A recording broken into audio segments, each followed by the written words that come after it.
Қойшыбек мүбәрәк пергөші 15 бөлім.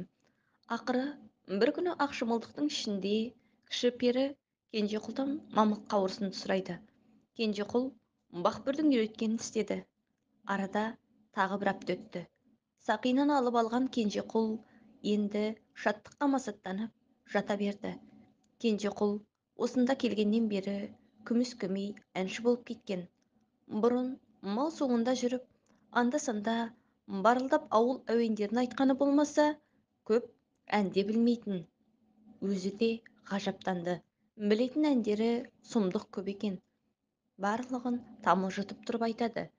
Өз даусына өзі масаттанып, кейде таңнан таңға ән салып шығатын болған. Ал Бақбөр апасының қайтып келуін күтіп жатты. Екі қыз кері қайтудың амалын ойласты. Сіңілім, сен әлі ала алмадың ба? Барлық жерін ақтардым, тек табанының астынан басқа. Онда ол ұлтарағының астына тығып алған болды. Оны адамдар біле бермейтін еді. Бақбөр үйреткен болуы керек. Ол перизатынан, оның амалын табу керек. Сен оны алып көлге апар, суға түсір, шешіндірмей, киімімен түсір. Су болған киімін кептірмек болып жайғанда қолға түсіресің. Мақұл әпке, сосын бұлар осында қала ма? Әлде не? Сен қыз ана жігітті ұнатып қалдың ба? Адамзатпен некелесіп өмір сүруге болар. Десе де бір қателік өмір бойы азаппен өтетіні бар. Үлкен әпкем сықылды. Сіз де жиен жігітті ұнатып қалған жоқсыз ба? Иә, несін жасырайын? Ол Кенжеқұлдан бөлек перілердің арасында ғұмыр кеше алады. Бірақ ол қайтуды қаламайды. Адамзатқа ғашық болып қалған. Қойыңызшы, ол есі ауысып байлауда жатты ғой. Қалай ғашық болады? Сіңілім, жынданып аласұрып жатқан оның тәні ғана. Жаны осы жер бетінде жүргендердің барлығынан ақылды болған. Адамға тән пері жанына ие бола алмай аласұрған. Кенжеқұлды бірге ала кетсекші. Олай ете алмаймыз. Адамдардың арасында перілерге орын болғанымен, перілердің арасында адамдарға орын жоқ. Неге? Адамдарда тек бір ғана сезім бар. Ол табыну, құлшылық ету. Қалай? Мен Кенжеқұлдың жанарынан маған деген соншама зор құштарлықты көремін. Сіңілім, жаратушының ең әуелі адамзатты жаратқанда осы жерге арнап емес, тек өзіне құлшылық ету үшін ғана жаратқан. Қалайша?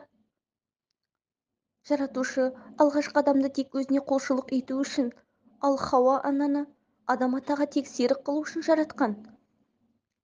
Олар әлемнің ең жоғары бағында жүргенде, сол жаратушыға деген құлшылық ету, табынудан өзге сезім болмаған. Оларда әйел махаббаты деген де болмаған, неке де болмаған. Тек сайтанның азғыруы мен нәпсінің жемісін жеп қойып барып жерге түскен. Соның өзінде де қаншама уақыттан соң бір-бірінен қашып құтыла алмаған соң бір-біріне жақындасқан. Сосын жер бетіне барлық нәпсі дүниесін бізден үйренген. Олардың сезімдері тек осы дүниеде ғана. Ал о дүниеге кеткенде оларда басқаша ешқандай сезім болмайды. Әуелі жаратылысына қайтады. Тек құлшылықпен ғана қалады. Адамзатқа махаббат, қуану, мұңаю, сүю, сүйсіндіру сезімдерін біз үйреткенбіз. Алғаш қаза болған адамзатты жерлеуді де бізден үйренген. Ең алғашқы адамның некесін біз қиғанбыз. Біз оларға от сыйлағанбыз. Біз оларды көк мұздан алып шыққанбыз.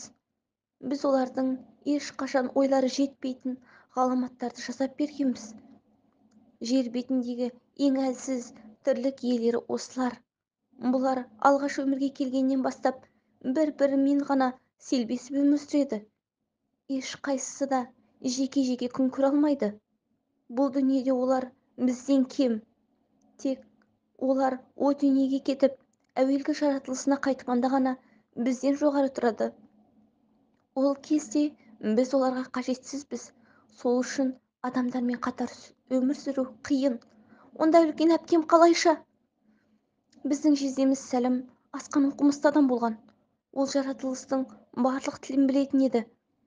Бұларды құдіреттендіріп ұстайтын тек тілдері ғана. Тілімен әлемді басқара алады. Бірде жерді шарлап жүрген әпкемді көріп, ұнатып қалыпты да, сиқырлы дуасын оқып, өзіне алып қалған екен. Өзі қайтқаннан кейін 30 жылдан соң барып, әпкемізді кері қайтаруға әзер шамамыз жетті. Неге одан ертерек алып кетпедік? Болмаса, өзі неге қайтпады? Адамның аузынан шыққан сөзі ешқашан жоғалмайды. Әлемді шарлап жүреді. Сен ана құлағыңдағы сырғаны шығарып көрші. Кіші пері сол құлағының сырғасын шешіп, ала бере шыңғырып барып талып қалды.